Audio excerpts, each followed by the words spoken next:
Pessoal, muito boa noite a todos que estão aqui no Salão de Estudos do Centro Espírita Vinhas do Senhor, aqui em Pouso Alegre, Minas Gerais. A todos vocês que estão nos acompanhando aí de suas casas, do local onde vocês estejam, através do Facebook, através do YouTube, para que a gente dê a necessária continuidade ao estudo do capítulo de hoje do livro Obreiros da Vida Eterna. Mas antes, é sempre importante realizarmos a nossa prece. A prece nada mais é do que aquele momento em que nós buscamos aquela maior sintonia com o plano espiritual superior, com Deus.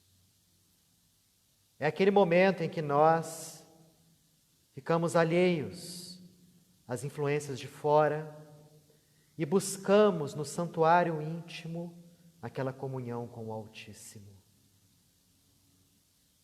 Força que nós ignoramos, ela, se bem utilizada, poderia fazer com que nós enxergássemos a vida de uma maneira mais correta, mais honesta.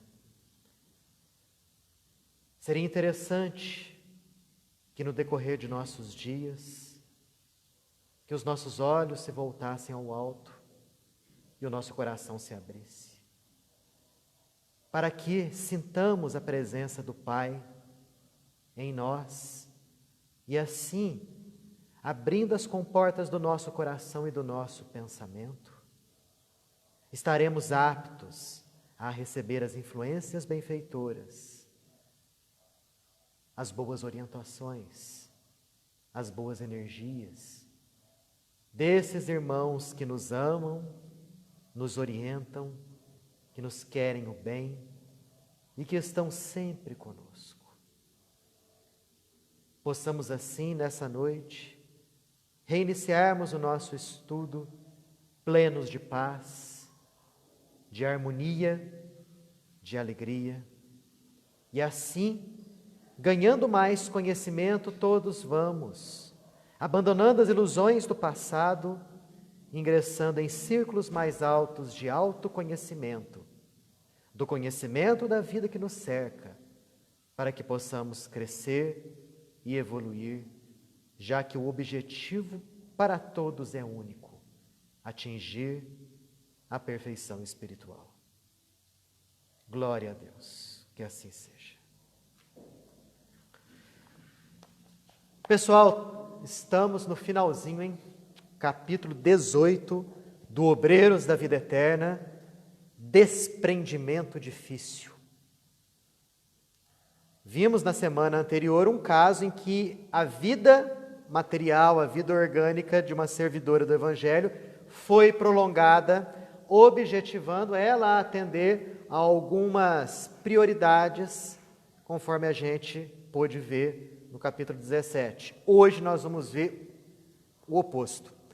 Nós vamos ver o indivíduo que estava se apegando em demasia ao corpo físico e ele já deveria ter desencarnado, mas o medo o impediu de desencarnar.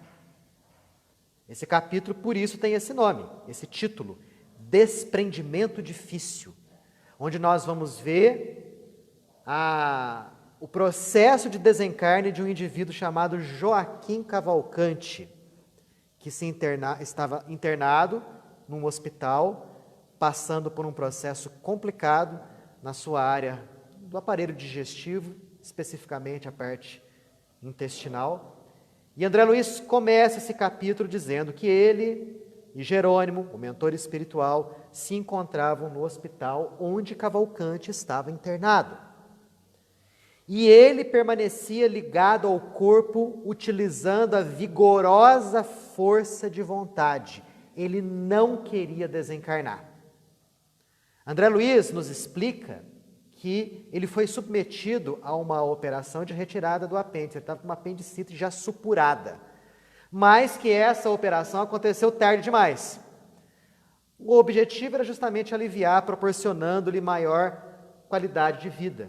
Mas como a operação aconteceu tarde demais, todo aquele processo purulento, toda aquela infecção já havia se espalhado por todo o peritônio. E André descreve que o estado dos intestinos era lamentável, era horripilante. Trilhões e trilhões de micro-organismos ali agindo, provocando processos de hemorragia, processos de necrose, muito pus misturado a sangue. Vez ou outra, alguma veiazinha se rompia e acontecia uma hemorragia, até certo ponto abundante. O pâncreas não funcionava mais, o estômago não estava funcionando, ele negava até água. Davam-lhe água e ele tinha que fazer ainda o esforço de vomitar, porque nada parava ali. Inclusive o fígado em estado último, em estado terminal. O estado físico de Cavalcante era terrível, lamentável. Isso daí, obviamente, com repercussões por todo o organismo. O sistema nervoso central, o próprio sistema nervoso autônomo, simpático, parasimpático, não estavam funcionando com a harmonia devida. Mas André Luiz destaca uma coisa. Ele via ali o poder da força de pensamento, o poder de uma vontade vigorosa. Cavalcante não queria desencarnar, queria ficar ainda, durante algum tempo, ligado ao corpo físico. E ele, utilizando essa vigorosa força de vontade, de certo modo conseguia, a duras penas, manter um certo equilíbrio possível, tanto no seu organismo físico, até mesmo com os próprios centros energéticos do seu organismo perispiritual.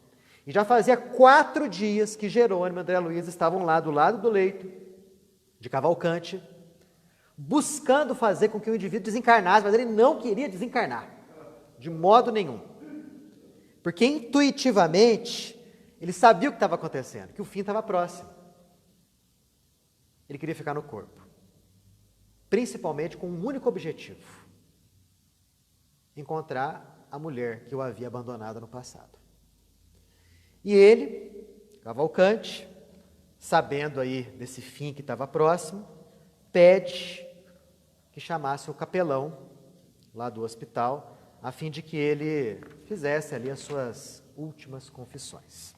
Embora não quisesse desencarnar, mas para precaução, ele queria se confessar antes, né? E o padre veio e a conversa aconteceu, conforme a gente vai ver aqui. O padre estava muito incomodado, principalmente pelo mau cheiro que estava se desprendendo do corpo físico de Cavalcante. E olha só que diálogo interessante. Padre, sei que eu morro, sei que eu estou no fim. E o padre falava assim: entregue-se a Deus, meu filho. Só Ele sabe, em definitivo, o que vai acontecer. Quem sabe o que vai acontecer mais para frente? Quem sabe você não terá a sua saúde restaurada? E o capelão, o padre, falava apressado, né? Porque não estava aguentando ficar perto dele, com o corpo dele desprendendo aquele mau odor constante, porque o corpo já estava quase que em processo de necrose, algumas partes do organismo físico de Cavalcante. E ele: padre, tenho medo, mas eu tenho muito medo de morrer. Bem, falou o padre, não ocultando um gesto de enfado, precisamos preparar o espírito para o que der e vier, né? Ouça, padre, você acredita que eu vou me salvar? Cavalcante era católico convicto. Sem dúvida, Cavalcante, sem dúvida, você sempre foi um bom católico. Ah, padre, mas tem uma coisa aqui que está me atormentando. Eu queria morrer com a minha consciência em paz. Você bem sabe, padre, que a minha esposa me abandonou e já faz mais de 11 anos que eu não tenho contato com ela. Eu levei a minha vida muito dentro do ambiente religioso. E ela, talvez não entendendo bem as minhas vocações religiosas, e hoje eu, analisando até bem, não prestei a ela o devido cuidado, o devido carinho, a devida assistência, ela me abandonou. Fugiu com outro homem. Queria muito encontrar com ela. Queria pedir perdão pelo que eu fiz para com ela. Poderá, padre, por sua caridade, continuar indagando por mim? Necessito vê-la a fim de apaziguar a consciência. E o padre, né, todo ali enfadonho, dizendo: descansa, descansa, eu vou prosseguir na minha busca. Na verdade, não estava prosseguindo em busca nenhuma. É provável que tudo venha ao nosso encontro. Obrigado, padre, obrigado. E o padre querendo ir embora. toda hora querendo ir embora. Quando o padre se levantou, Cavalcante, padre, só mais um pouquinho aqui, será que eu vou ficar muito tempo no purgatório? E o padre, todo irritado, falou assim, mas que ideia sua, Cavalcante? Falta-lhe suficiente confiança no poder de Deus? E ele pronunciou essa frase com tanta irritação, que Cavalcante percebeu, né? Deu um sorriso ali meio triste, e o padre foi embora. E ele começou a chorar, relembrando, né, da esposa, da vida que teve, e o padre saiu. Na saída o padre encontrou com o médico e falou todo irritado, mas o que está acontecendo com o Cavalcante? Morre, não morre? Não é possível isso, não aguento mais ouvir tanta ladainha dele. E o médico falando assim, olha, mas ele está realmente com muita força de vontade, com muita energia, se superando. Ah, mas não é possível, isso não pode acontecer assim. O padre falando para com o médico. E o médico falando, olha, estou analisando inclusive o caso dele. Talvez, pode ser que a gente abrevie a morte dele. A chamada eutanásia, né? E o padre falou assim, me parece caridade, porque o indivíduo está apodrecendo em vida. E saiu rindo, e o médico riu também. E André Luiz viu toda aquela cena. E lamentou profundamente ali 2 profissionais. Um profissional no campo da medicina, o outro profissional no campo da religião. Sem qualquer conhecimento mais aprofundado da realidade espiritual, da vida após a morte. O que acontece com o espírito naquele momento ali agonizante do desencarne. Tanto que Jerônimo até olhou para André Luiz e falou o seguinte, o padre ainda não tem os olhos de ver, está longe ainda de entender o porquê das coisas da vida. Né?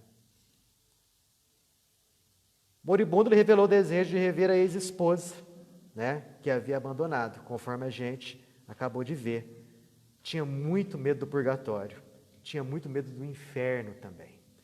Mas não desistiu, ele queria ouvir algum consolo. E ele pediu a presença de uma irmã de caridade, provavelmente o hospital onde ele se encontrava era uma santa casa. Dá para deduzir isso daí. E aí veio a irmã de caridade, também muito a contragosto, sentou perto dele levando um pano cheio de um perfume ao nariz, desinfetante forte, para aguentar ficar do lado dele. E ele percebeu aquilo ali e ficou totalmente magoado. E chorou, e pediu à irmã de caridade que verificasse com os médicos um tratamento um pouco mais prolongado com relação a ele. Um tratamento melhor, que ele logo ia se recuperar, que ele precisava ver a ex-esposa. E que ele ia se recorrer a parentes endinheirados, para poder pagar as contas do hospital. Então, logo ele ficasse bom, ele se levantaria, iria trabalhar, pagar até o último centavo. Quer dizer, ele não tinha noção do estado terminal. Ao mesmo tempo que ele sabia que ia morrer, ele queria permanecer vivo. Só que a irmã da caridade, ele achou que fosse encontrar num coração feminino a necessária compreensão. A irmã de caridade foi mais irritante ainda do que o próprio padre, dizendo o seguinte, olha, não tenho muito tempo para conversar com você, existem doentes aqui numa situação pior do que a sua, se levantou e foi embora. Ou seja, o nosso querido Cavalcante não encontrou o necessário consolo por parte do padre, por parte da irmã de caridade. E ficou choroso, né? Porque talvez olhando a ação do padre e a ação da irmã de caridade, começou a perceber o tanto que o próprio corpo cheirava mal. E aquilo ali o deixou mais entristecido ainda. E começou a se lembrar do passado. E se lembrou da infância que teve, da juventude e da fé ardente que ele tinha. Cavalcante era um indivíduo com um enorme coração. Ele não enxergava Jesus trancado em templos de pedra, longe da pessoa que chorava, longe da pessoa aflita. Muito pelo contrário. Cavalcante buscava a Jesus e tentava de todas as maneiras auxiliar aquelas pessoas que estavam passando por momentos difíceis, por momentos complicados. Foi caridoso sempre no grau máximo. Tanto era que ele até mesmo fazia com que a família ficasse contra ele. E até mesmo os próprios sacerdotes se irritavam com a conduta dele. Porque era um indivíduo muito autêntico e muito bondoso e muito caridoso. Ele era taxado de fanático, era taxado de imprestável. A própria ex-mulher chamava ele de padre sem batina. O tanto que ele era ligado no aspecto religioso ali. E começou a ter esses pensamentos do passado. Começou a rever a conduta até mesmo que ele teve com a esposa. E pensava o seguinte, olha, durante muitos anos eu imaginei que ela me abandonou porque não entendia a minha vocação religiosa. Mas hoje eu começo a perceber, isso tudo ele pensando. Começo a perceber o quanto que eu fui egoísta. Fazia caridade e pregava a caridade da minha porta de casa para fora. E eu me esqueci, talvez, de ser caridoso com a minha própria mulher. E por que eu fui me casar com ela? Se eu tinha realmente essa tendência em ir para o caminho religioso, por que fazer para com ela promessas que eu não pude cumprir? Agora eu entendo por que ela me deixou. Ele queria pedir perdão para ela, né? E ela podia vir aqui, podia até trazer o outro junto com ela, não teria importância nenhuma. Jesus manda o perdão, manda que a gente perdoe e ame a todos, inclusive os nossos inimigos. Quer dizer, Cavalcante era um indivíduo com profundos sentimentos humanos. Foi uma pessoa boníssima ao extremo. Mas o que o estava perturbando ali? Qual era o maior empecilho à sua consciência ficar tranquila? Não era nem tanto a questão com a esposa, gente. Era o medo de morrer. Morria de medo de morrer. A ideia do que iria acontecer com ele depois da morte o angustiava. Quando vinha à sua mente os tormentos do inferno que haviam, né, que as pessoas haviam pregado a ele se arrepiava todo. Quando ele se lembrava dos relatos a respeito dos sofrimentos do purgatório, ele mal queria saber. Então o medo era uma força vigorosa que o impedia de deixar o corpo. André Luiz até pensou, com base nisso aí, que Jerônimo podia até forçar o desencarne de Cavalcante. Mas Jerônimo falou assim para ele, André, ninguém deve cortar onde possa desatar. E tentavam fazer ele dormir, inclusive. Com aqueles passos longitudinais, com aquele magnetismo. Quem sabe, fazendo-o dormir, ele saindo do corpo, eles poderiam se entender com o Cavalcante ali de maneira direta. Mas Cavalcante não queria dormir. Qual que era o medo dele? Dormir e não acordar nunca mais. Então ele fazia força para não dormir. Quando ele percebia o sono chegando, ele pensava, é o sono da morte. E logo começava a recitar inúmeras e inúmeras preces para permanecer acordado, para permanecer aceso. Impossível fazê-lo dormir. Bonifácio era um espírito que acompanhava Cavalcante. Creio ser o próprio mentor espiritual dele. Bonifácio comentou com André Luiz e Jerônimo, pobre coitado, mal sabe que a esposa desencarnou já faz 3 anos, vítima de sífilis. Quer dizer, a mulher já tinha morrido, já tinha desencarnado. E ele achava que ela ainda se encontrava encarnada. Gente, que coisa isso daqui, né? Olha só o quanto que o indivíduo retardou o próprio desencarne, está retardando o próprio desencarne, um sofrimento desnecessário. Já era para ele ter desencarnado 4 dias atrás. Mas por conta, primeiro, da vontade de pedir perdão para a esposa, e segundo, e mais importante, o medo de morrer, ele usava a força de vontade e ficava com isso aferrado ao próprio corpo físico, que estava literalmente apodrecendo em vida. Sobre isso daqui, alguma pergunta, observação? Sim. Daniel, quando se diz que o padre não havia os olhos de ver, e quando se diz os olhos de ver, se diz os olhos dobram, e para complementar a pergunta, quando esse rapaz que se encarnava, foi neste momento que ele adquiriu os olhos de ver? Ou foi no momento em que a esposa o deixou? Não, na verdade, o que acontece? A sua pergunta é referente ao tal olhos de ver, né? Por onde se nos dobra? É por esse caminho. O que acontece? Por que Jerônimo fez aquele comentário relacionado ao padre? Porque o padre estava lá simplesmente para oferecer o quê? Um serviço. Aquele padre em específico. Não estou falando dos padres de modo geral, não, pelo amor de Deus. E estava cansado, enfadado de exercer aquela tarefa, aquela função, principalmente do lado de alguém que estava precisando muito, que era o próprio Cavalcante. O padre não enxergava o quanto que aquele momento era importante para o agonizante, o quanto aquele momento era sublime para a própria purificação espiritual. Dentro dos próprios conceitos católicos, o padre podia ali e tinha o dever de ser mais o quê? Mais caridoso, mais benevolente, né? Despertar em Cavalcante maior tranquilidade, maior paz, maior harmonia, coisa que ele, obviamente, ali não fez. O que acontece com relação ao Cavalcante? À medida que o indivíduo vai se aproximando da morte e ele começa a fazer a necessária introspecção a respeito da sua vida, muitos começam a verificar o que ele fez, o que foi feito de correto, o que foi feito de errado.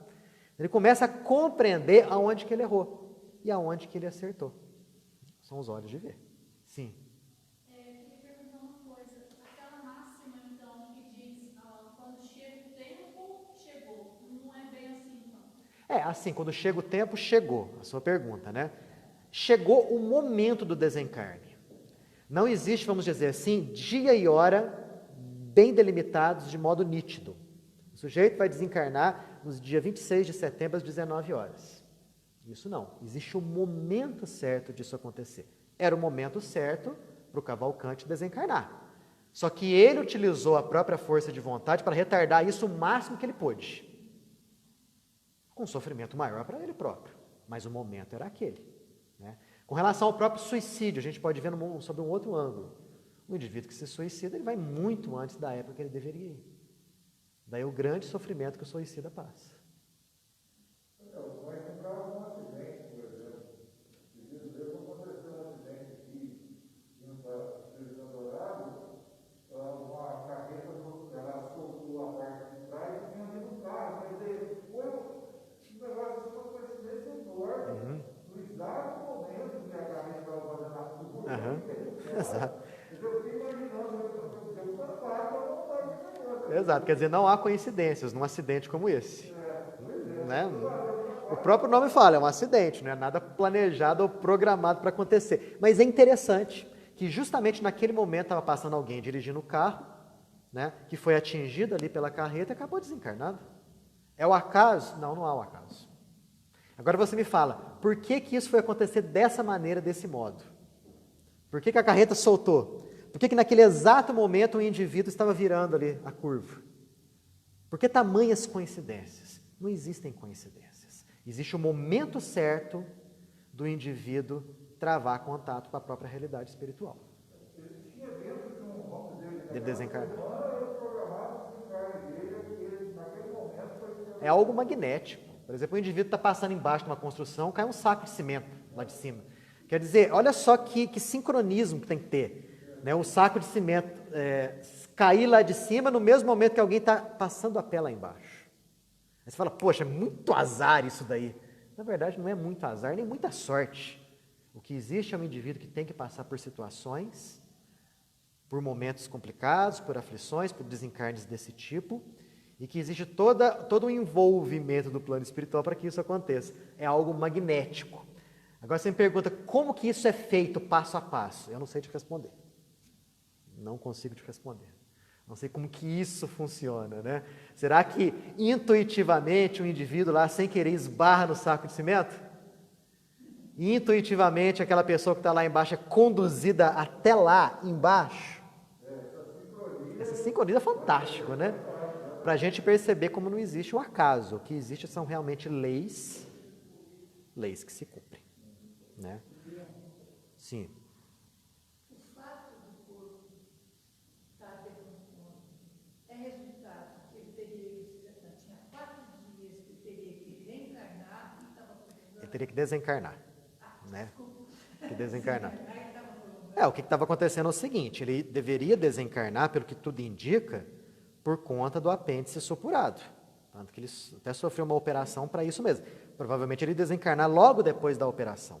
Mas ele estava aferrado ao corpo.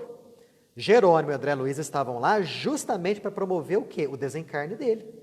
Já faziam 4 dias que eles estavam tentando e não estava conseguindo. Né? O Jerônimo até vai falar aqui daqui a pouquinho que ele não vai poder perder tempo nenhum. Né? Que ele vai ter que apressar o desencarne dele porque o corpo já estava entrando em estado de necrose. E Jerônimo não precisava passar por isso, mas por conta do medo do que ia acontecer depois da morte e também pela própria consciência de culpa, que ele queria pedir perdão para a esposa, ele usava toda a vigorosa força de vontade para ficar agarrado ao corpo físico. Agarrado mesmo ao corpo físico. Aos trilhões e trilhões de células do organismo físico dele. Ele poderia não sofrer, mas por opção resolveu sofrer. Um pouquinho mais, né? Não deveria. Sim.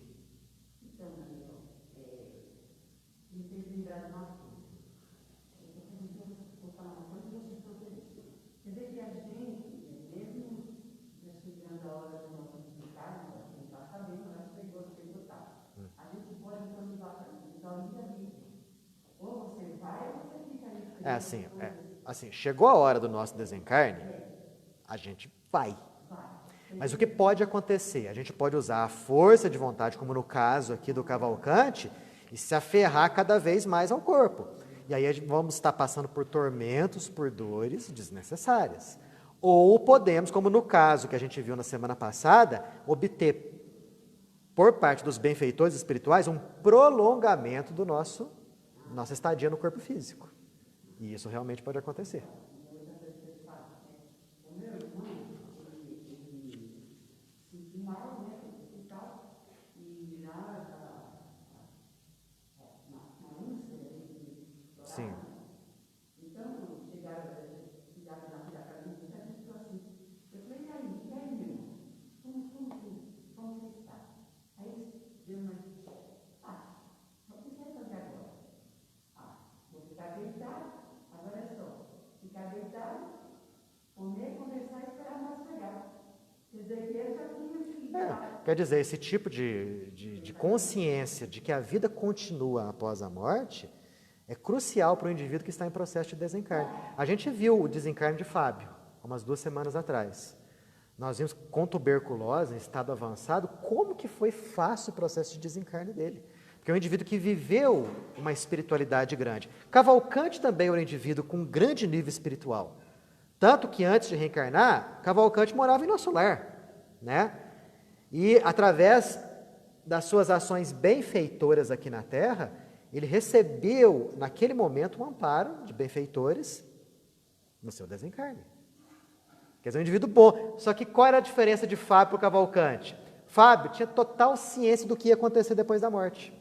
Que somente o corpo ia morrer, que ele ia permanecer vivo, que ele ia passar um bom tempo do lado de lá, né? Que ele ia para uma colônia, que ele ia construir uma casinha para a esposa quando a esposa desencarnasse, né? Que ele podia visitar a família quando bem entendesse, tendo o equilíbrio necessário.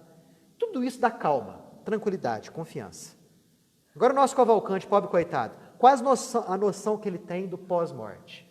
Inferno ou purgatório? Você viu que ele nem cogitou aqui de céu, nem cogitou. Na cabeça dele tinha a imagem do capetinha lá no inferno e do sofrimento no purgatório. Então esse grande medo, aliado à consciência de culpa pelo que ele havia feito, segundo o que ele achava com a mulher, né, fazia com que ele se aferrasse ao corpo físico. Continuando aqui, ó. Providências do Jerônimo. Ele comenta que Cavalcante não poderá mais ficar no corpo físico. O corpo de Cavalcante já se rendeu. A máquina já está exausta. E daqui a algumas horas, segundo Jerônimo fala aqui, a necrose avançará rapidamente. Mas ele é teimoso. Ele teima em se agarrar ao corpo apodrecido, pedindo a presença da esposa. O que Jerônimo já tinha feito até? Nós vimos nos desencarnes anteriores que o processo começa com o afrouxamento dos laços magnéticos na região do plexo solar. Isso, inclusive, já foi feito com Cavalcante, mas nada do sujeito se entregar. Nada. O que Jerônimo deliberou fazer, então? Virou para Bonifácio, que pelo visto era o espírito benfeitor lá do Cavalcante, e falou o seguinte: olha, Bonifácio, você vai atrás da esposa desse rapaz aqui, vai trazê-la para cá, para ela poder conversar com ele.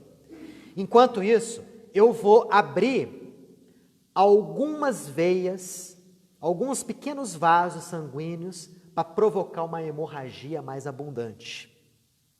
Com isso, ele vai perdendo forças a tal ponto que ele vai conseguir enxergar a realidade espiritual ao redor dele. E aí ele vai poder ver a esposa, e vai poder conversar com ela, e vai poder pedir o perdão dele, e aí vai ficar mais tranquilo, vai conseguir desencarnar. Estratégia interessante de Jerônimo, né? Fazer com que o indivíduo ficasse mais enfraquecido ainda, e a gente sabe, quanto mais fraco o corpo físico fica, mais o espírito tem acesso à realidade espiritual. É muito comum, inclusive, indivíduos que estão em acesso febril, intenso, começar a enxergar pessoas e a ouvir frases ao redor dele. Aí quem está do lado fala assim, xiii, coitado, está delirando. E na verdade, pode não ser delírio nenhum. Em verdade, ele pode estar enxergando realmente desencarnados ali ao redor, né, e ouvindo a conversa deles. E era o que Jerônimo estava tentando fazer. Bom, já que ele não quer mesmo desencarnar, vamos trazer a esposa aqui. Mas para ele poder enxergar a esposa, ele não era médium vidente. Vamos enfraquecer ainda mais o corpo físico dele. Então ele deu uns passes lá, as veinhas começaram a estourar, né? E a hemorragia abundante começou a acontecer. Interessante como que Jerônimo, ele era o anjo da morte, né? Ele era o encarregado de provocar o desencarne desse pessoal tudo aqui. É bem estratégico. Óbvio, por que isso acontecia? Porque tinha chegado o momento certo do desencarne desse pessoal aqui acontecer. E eles tinham tido tanta conduta positiva em vida que eles mereciam um desencarne desse tipo. Mereciam. Um desencarne assim, para acontecer tem que ter merecimento, né? André Luiz olhou para aquela enfermaria onde o Cavalcante estava. Ele não estava sozinho no quarto particular, estava numa enfermaria. Vários leitos ali. E André já havia descrito aqui para nós a quantidade de obsessores importunando, perseguindo, maltratando, sugando as energias vitais dos doentes, era uma enormidade. André Luiz até relata que ele mesmo ficava assustado com o quadro que ele via, que ele não tinha ainda chegado àquele ponto de manter equilíbrio perante tantas cenas atrozes que ele estava enxergando. Jerônimo não. Jerônimo focava o que ele tinha que fazer e ficava alheio de tudo. André não conseguia. E ele pensou assim, poxa, se o Cavalcante vai ficar fraco a ponto de ver a esposa, ele também vai enxergar toda essa paisagem espiritual aqui da enfermaria. E ele fala isso para Jerônimo. Não vai acontecer isso? Jerônimo falou, vai acontecer sim. Mas então, ele não vai ficar perturbado? Jerônimo fala, bem provável, né? Pouquíssimos encarnados em enxergar essa cena aqui, pouquíssimos ficariam equilibrados, permaneceriam equilibrados. A maioria entraria em estado de desequilíbrio por algumas horas. E provavelmente era o que iria acontecer com o nosso amigo Cavalcante, né? O vampirismo, gente, em um hospital. Quer dizer, aquelas pessoas que estavam presas ao leito, além das dores físicas e dos problemas físicos que elas tinham, tinha ali a tiracolo um ou mais obsessores, perturbando, gerando mais dor, mais sofrimento, sugando os resíduos de energia vital que esse pessoal tem. Processo de vampirismo. Então a gente imagina a cena que não era nenhuma cena bonitinha de se ver. André, até certo ponto, né, tinha razão. E falou assim para Jerônimo, escuta, mas a gente não pode melhorar a paisagem espiritual, que não espantar esses obsessores todos, né, mandar eles para longe. É o que a gente pode pensar, né? O que Jerônimo fala? Não vai adiantar. Porque a própria mente perturbada dos enfermos atrairá novamente os mesmos obsessores. Gente, isso é terrível. Quer dizer, a gente quer ficar fora de uma obsessão, longe do obsessor, mas a gente, pela própria mente indisciplinada, atrai o obsessor para o nosso convívio espiritual. Nós atraímos. Que tipo de simbiose que é essa? Em que a gente está sofrendo, mas quer a presença do sujeito perto de nós. Jerônimo falou então, ele disse, não adianta fazer isso. Não adianta, perda de tempo, perda de energia.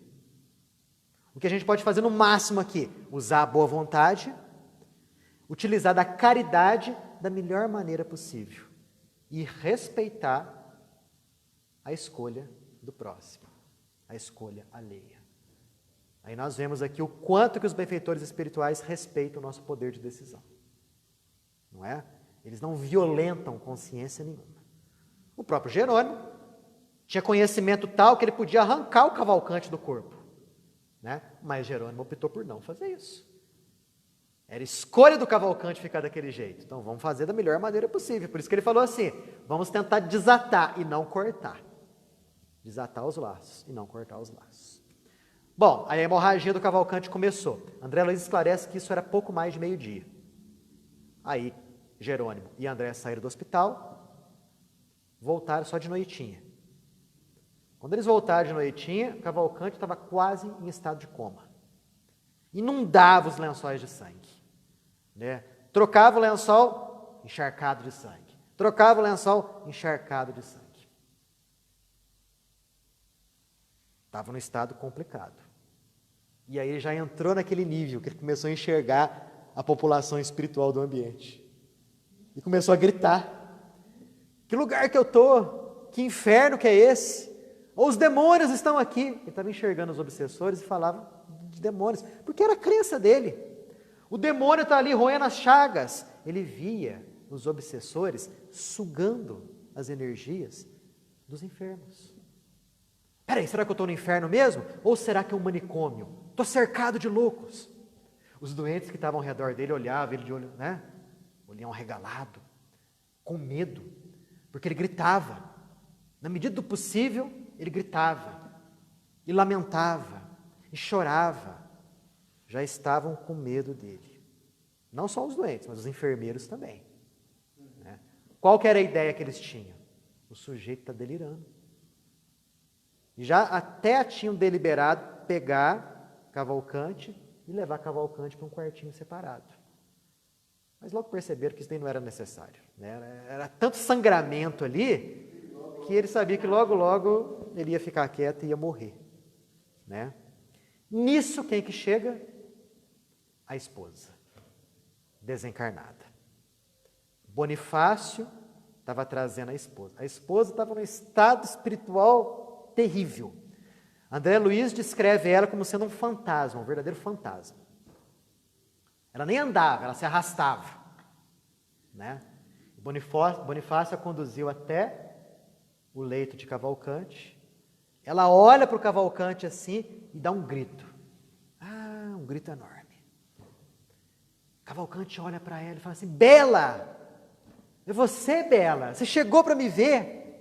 Estava enxergando ela, tadinha. Achando que ela ainda estava encarnada. Bela, eu preciso te pedir perdão pelo que eu fiz. E ela falou assim, o quê? Não, meu Joaquim, eu é que tenho que te pedir perdão pelas coisas que eu fiz.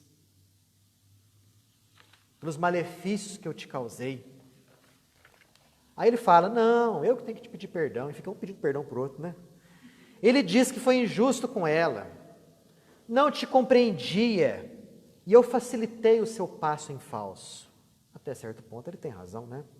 Não entendia o problema doméstico. Por isso, eu peço o seu perdão. E ela rebate dizendo assim, Joaquim, você sempre foi uma pessoa excelente para mim. Você foi um ótimo marido, você foi um dedicado amigo. Eu que tenho que te pedir perdão. Nossa, quando ele ouviu isso, o rosto dele se iluminou. Ficou como se estivesse em êxtase, né? E relaxou. Ai, agora sim estou satisfeito. Agora sim estou em paz. E André Luiz percebeu que realmente, mentalmente falando, ele ficou num estado assim, que ele não estava antes. Bem tranquilo, bem calmo. Nisso chega o médico, para fazer a vistoria da noite, né? Ele olha para o médico e diz, doutor, minha esposa vem me visitar. O médico olha para ele assim, né? Está delirando, coitado. A esposa tinha desencarnado. Só ele estava enxergando a esposa, o médico não. Doutor, olha só o estado dela. Parece que ela está tão doente. Cuida dela, doutor. Dá um remédio para ela. Aí o médico olha para a enfermeira assim e fala assim, tá delirando já, coitado. Jerônimo pede para Bonifácio tirar a esposa de lá, que ela já havia feito o que deveria fazer, não era o lugar dela lá. E quando ele viu a esposa sendo levada embora, começa a gritar, Bela, volta, volta, por favor. Doutor, que ambiente que é esse? Que inferno que é esse? Estão levando a minha esposa. Olha, que manicômio, quantos loucos. O médico olha para a enfermeira de novo e fala assim, não tem como. Está sofrendo demais. Vamos encurtar a vida dele. O que o médico quer fazer? Eutanásia. Viu que aquele caso ali não era reversível, né? Não tinha como voltar, estava sofrendo demais. Vamos aplicar piedosamente uma injeção para fazer com que ele morra. Jerônimo, quando leu o pensamento do médico, ficou desesperado. André, vamos tirar ele do corpo agora. André segurou a fronte dele e Jerônimo começa com aquele trabalho de dar os passes longitudinais para poder afastar o sujeito do corpo. Cavalcante não queria. Mentalmente ele falava, não quero morrer, tenho medo, não quero morrer, me deixa no corpo, me deixa no corpo. E nisso chega o médico com a injeção. Aplica a injeção.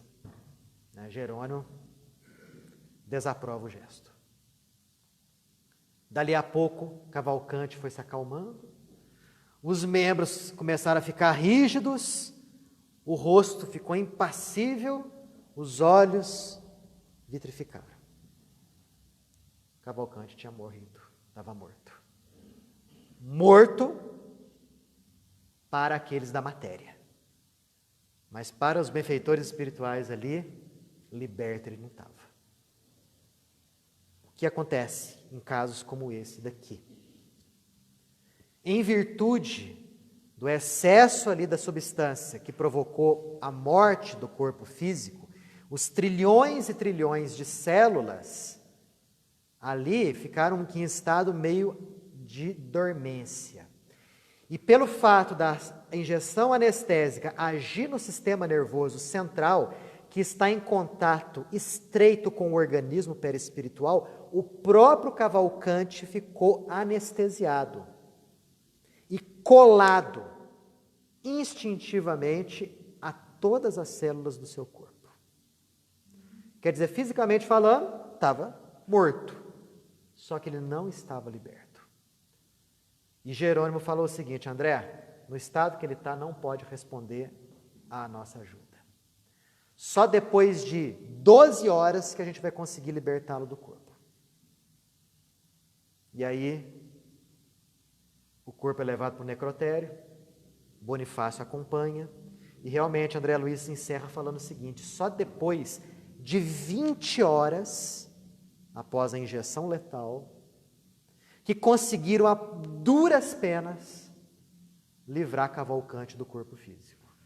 Cavalcante estava desmemoriado, num estado de lassidão total, sem responder aos mínimos estímulos, e foi levado nesse estado lastimável lá para a casa transitória de Fabiano, lá no plano espiritual. Precisava ser assim, Cavalcante? Não precisava. Era para ele já ter desencarnado há 5 dias atrás. Mas em virtude do complexo de culpa e principalmente pelo medo da morte, ele passou por um sofrimento que não precisava passar. Mas, como na vida tudo é aprendizado, isso vai ficar arquivado na memória perispiritual dele. E ele vai trazer isso como lição para as próximas encarnações, para as próximas vidas dele. Isso aqui aconteceu em 1946. Se bobear, o Cavalcante está encarnado, né? Faz quanto tempo isso? 46, vai mais de 70 anos, né? 74 anos, 75, né? O bobear já está no plano espiritual, pode ser que esteja no plano espiritual ainda, né? Ou pode ser que já está até reencarnado, jovenzinho por aí, o nosso Cavalcante, né? Trazendo essas lições de imortalidade. Instintivamente, isso fica arquivado. É claro que ele não vai se lembrar com detalhes do que aconteceu, mas a lição fica ali. E quem sabe, após essa lição, ele vai desenvolver noções mais amplas e mais nítidas de que a vida na carne é muito transitória, passa muito rápido, e que a gente não pode ter apego nenhum a essa carcaça aqui. Temos que cuidar bem, medicar quando necessário, exercitar sempre, tratar sempre com respeito e com carinho, mas chega a hora de entregar essa carcaça para o seio da Mãe Terra, vamos entregar, porque a gente vai permanecer vivo. Iremos permanecer vivos na realidade espiritual, aliás, na nossa verdadeira pátria, que é a pátria espiritual. E assim se encerra o capítulo 18, do desprendimento difícil do nosso Cavalcante, né? Lição para a gente. Lá na frente, se a gente passar por uma situação parecida como essa, assim, ó, vamos deixar os benfeitores agirem, que eles sabem muito bem o que estão fazendo, né?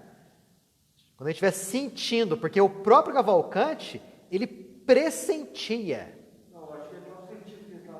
a presença dos benfeitores espirituais aqui, pertinho dele, e não queria de modo nenhum morrer. Não queria, ficava se aferrado ao corpo físico, aferrado ao corpo. Né? Oi.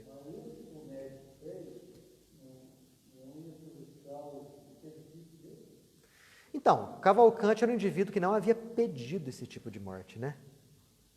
Não é o chamado suicídio assistido. E não foi também combinado com o médico. Então, nesse caso, ele não teve, Cavalcante, responsabilidade nenhuma. A decisão foi única e inteiramente do médico. O médico tem que responder por isso. É claro que o que move o médico a fazer assim? Piedade pelo paciente. Não quer ver o sujeito morrer, não é uma maldade, não é nenhum gesto movido pela maldade. Só que isso não pode ser feito. Porque aqueles momentos em que o indivíduo está agonizando são momentos muito importantes para o futuro espiritual dele. Talvez naqueles momentos surja um arrependimento, né? Surge assim uma vontade de fazer algo diferente, de ter tido uma outra conduta. Novas resoluções podem começar a germinar a partir daquele instante. E esse instante é podado por conta da eutanásia. Né? É óbvio, muitos médicos não têm essa noção da realidade espiritual que a gente tem. Né? E se dedicam piedosamente a essa prática, que, aliás, é proibida. A eutanásia é proibida. Né? A ortotanásia, não. A ortotanásia seria a morte chamada morte correta, né? Em que o indivíduo ele é assistido para não ter muitas dores, não ter muito sofrimento, mas a morte segue o seu trajeto normal, natural. Não é forçada. Essa é a chamada ortotanásia. Agora, a eutanásia, realmente, ela gera complicações espirituais. Existe o suicídio assistido, né?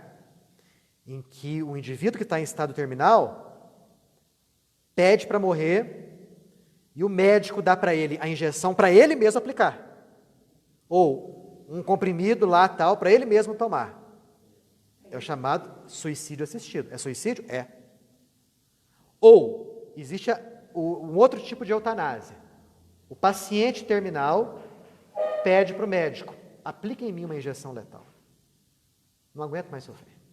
Aí o médico vai lá e aplica. Suicídio? Suicídio. Né? Então, os dois casos são suicídio. No caso do Cavalcante não foi. Por quê? Porque ele não pediu isso. De modo, né? Nem pediria. Sem sombra de dúvida. No caso que o médico fez, de certa forma, é um homicídio. Né? Mas é claro, sem ser movido por nenhum sentimento de maldade. Mas ele não tem a noção da realidade espiritual. Como a gente viu, existe a responsabilidade ali? Existe a responsabilidade. Vai ter que responder por isso? Vai ter. Só que, óbvio, a meu ver, bem mais atenuado. Diferente do sujeito que pega uma arma e pá, mata o outro por um assalto. Bem diferente. Quem determina a vida ou morte do paciente, além da autoridade sacerdotal? Quem que determina o rompimento do cordão de prata? Então, isso daí nem é a autoridade sacerdotal que mexe nisso. Né? esquece a autoridade sacerdotal, que nem tem noção nem conhecimento disso.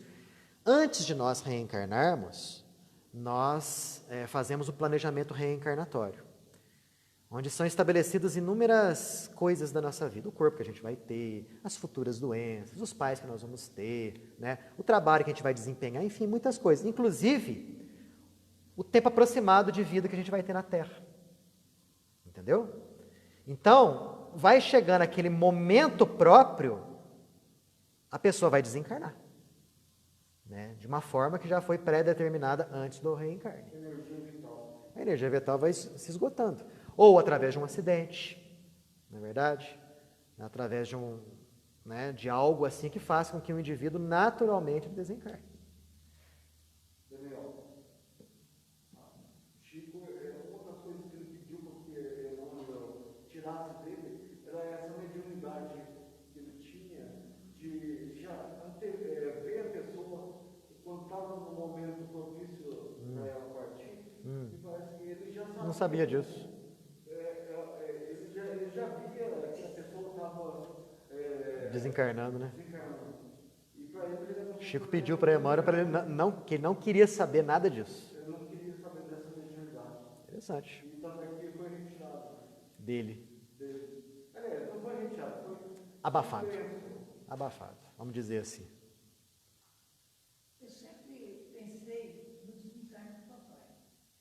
O papai não foi uma pessoa ruim, mas também teve algumas coisas que a gente reconhece. Sim. Né? E era, na época dele, era dado a criança para Nossa Senhora Aparecida ser madrinha. E horas, não sei, precisava 3, 4 horas antes dele falecer, eu ouvi falar para mim, minha madrinha está chegando já para fora. O que acontece, né? Ele já estava naquele momento de maior enfraquecimento orgânico, já estava naquele desprendimento parcial e já conseguia enxergar a realidade espiritual que estava ao redor dele. Então a madrinha dele, que estava possivelmente um espírito feminino, né? Que ele obviamente logo vinculou a ideia de Maria de Nazaré, né? Alguém que estava vindo ali para auxiliá-lo no processo de desencarne.